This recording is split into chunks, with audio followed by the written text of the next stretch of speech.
Hey everyone, so you've been seeing videos all day about Thailand. You see them on Instagram, you see them on your YouTube recommendations, your X, your Twitter, TikTok, everything, Facebook, and you've been wondering, can you survive in Thailand off $20 a day? It depends. It depends. It honestly depends. And the reason why I say that is because what type of lifestyle do you want to live?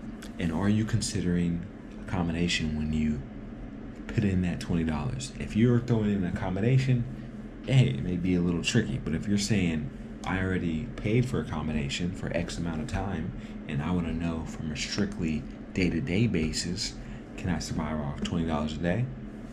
I'm going to give you some examples. And you make your decision, right? Depends on what you want. So first I want to talk about accommodation.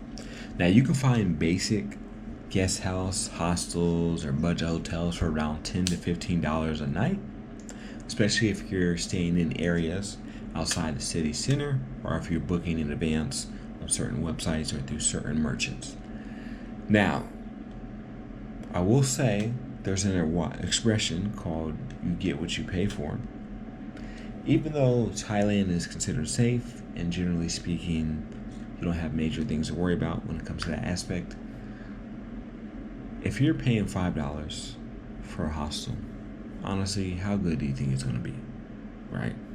And this is why I said towards the beginning of the video, are you counting accommodation or not? If you're not counting it, these numbers can be different. But next, I want to talk about the food scenario. Do you like street food? Because that's going to be majority of your meals if you're trying to survive off $20 a day. The reason why I say that is because you can get street food and, cool little breakfast for $1.50, $2 USD, and that's drink included. But you're eating street food. Do you really want to eat street food? And if you do want to eat street food, do you want to eat it every day? Me personally, even though it's a cheaper lifestyle out here, I told myself, I'm not going to stress myself out or limit myself when it comes to food, because it's like I don't drink, I don't go to clubs, things of that nature. So for me, food is one of my outlets. And I'm like, yes, I'm living a more affordable lifestyle out here, but I gotta have some simple joy in life. So I don't mind spending restaurant prices when it comes to food. But you may be different. You may be coming out here only for a week. This is your last bit of money. You want to make sure when you come back home that you're good. So you're like, yo, I only want to eat street food. Okay, if you're looking at street food prices, you're looking at $1.50, $2.25, $3, $5, for sure less than $6 a meal if you're talking about street food. Now, if you're talking about restaurants, that is a completely different story because you can definitely spend $20, $30, $40 on a particular restaurant. I went and tried a Turkish restaurant, which was horrible, by the way. I'm not sure when I'm going to release that vlog, so it may be before or after this video. But I had this Turkish restaurant, completely horrible, right? Horrible. And I think I paid like $24. I'm like, what? And this is only by myself. Another time, I had another Turkish restaurant.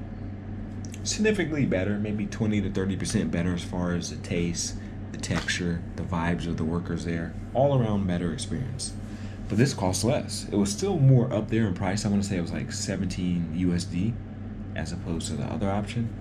But I'm like, yo, is it 15 times better than a street meal? Because that's the price I'm paying. So for you, you might want to be careful in that particular aspect.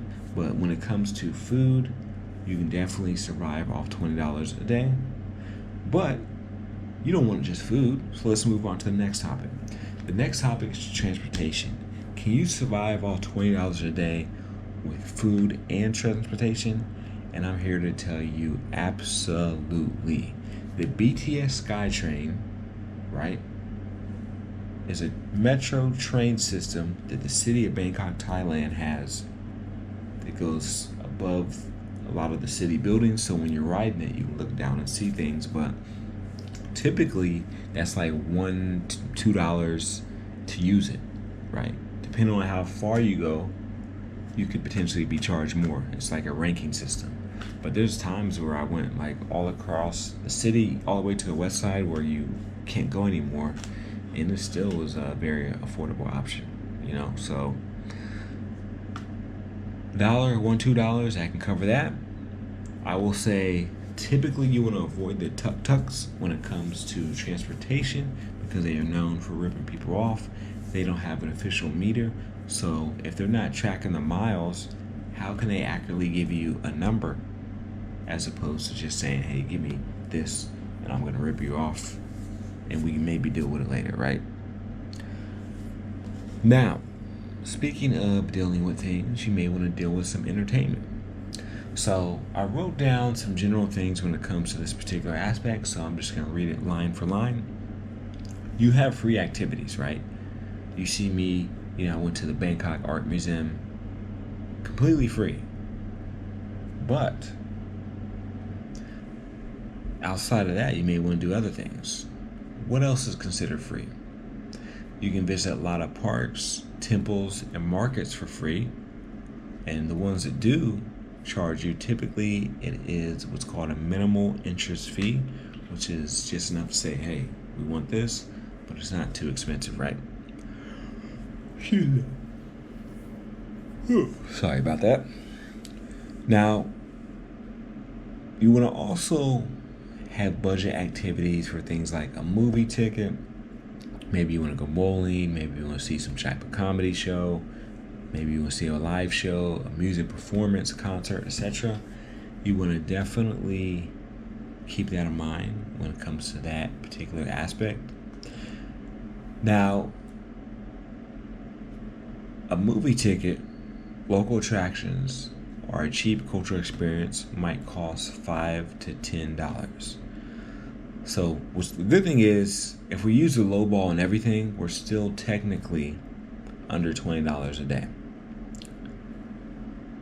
Now, next thing I would like to discuss would be random things that come up. As far as random things that come up, it could be the unexpected. So they always say expect the unexpected, right? But yeah, any type of hospital bills, maybe you lost your shoes or you need to buy a new article of clothing. You want to consider things like that because you're not just going to be super strict with the budget, only eat, only do transportation, go home, wake up, only eat, only do public transportation, blah, blah, blah, blah, blah. No, you actually want to do more, so you want to keep that in mind in that particular aspect.